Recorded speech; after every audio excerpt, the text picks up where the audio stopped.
Good afternoon, everyone. My name is Joe Dunaway, and today I'm going to be talking to you about music festivals in the global pandemic.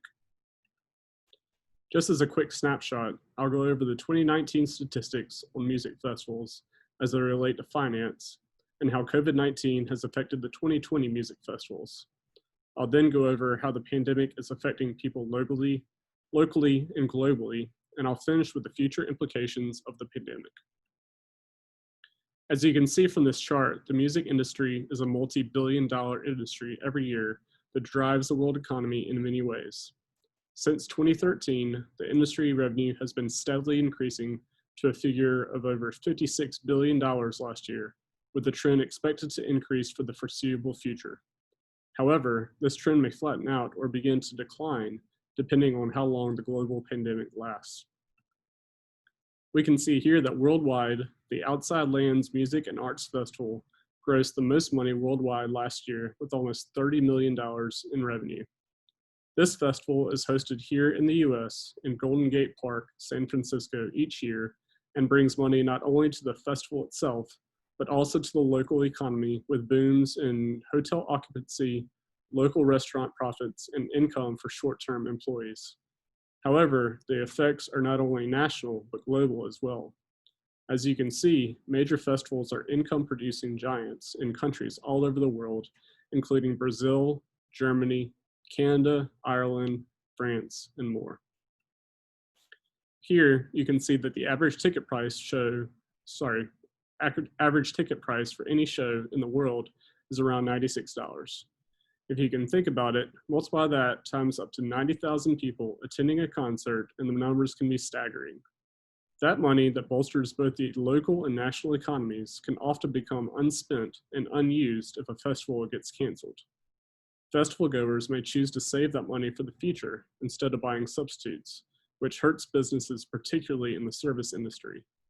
For example, the US Department of Labor found that in New Orleans, a city known for a robust service industry, about 16,000 to 20,000 people depend on the gig economy each year.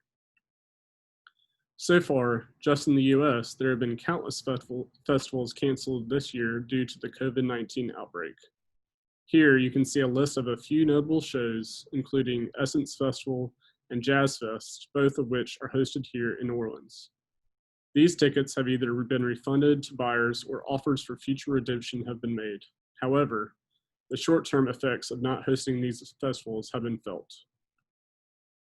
We can look at the effects of canceled shows and see that it affects virtually everyone in some sort of meaningful way. Rideshare employees are among those affected from the lack of tourism. In April, drivers reported a decline from an average of $1,100 per week to $548 per week. Artists and songwriters rely heavily on touring and live performances for their yearly income. While streaming music accounts for 80% of revenue, it also yields low royalty rates and cannot begin to compare with the amount of revenue that is lost due to not performing. Jobs for crews associated with the actual festival itself are non-existent, and the worst case scenario, if a festival is canceled one year and may be in jeopardy of not coming back, known as festival failure. So looking ahead, what do we think the future will look like as we begin to exit out of the pandemic? For one thing, the social and emotional well-being of individuals depends on events such as music festivals to come back. Being confined to one's home with little interaction with others is obviously detrimental in many ways to a person's health. So how can we curb that? Well, this year has seen the introduction of drive-in shows across the nation. Attendees are warned to stay close to their cars and social distance themselves from others, with FM radio stations streaming the music live. Also, there have been an increase in digital live performances, with artists asking for money to be donated either to themselves or charitable causes that they are part of.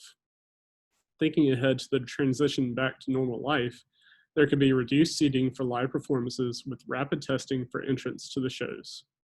The existence of music festivals is not in jeopardy yet, but in the short term, these performances will look much different from what we know now. I hope you have enjoyed this presentation, and I look forward to hearing your thoughts. Have a great day.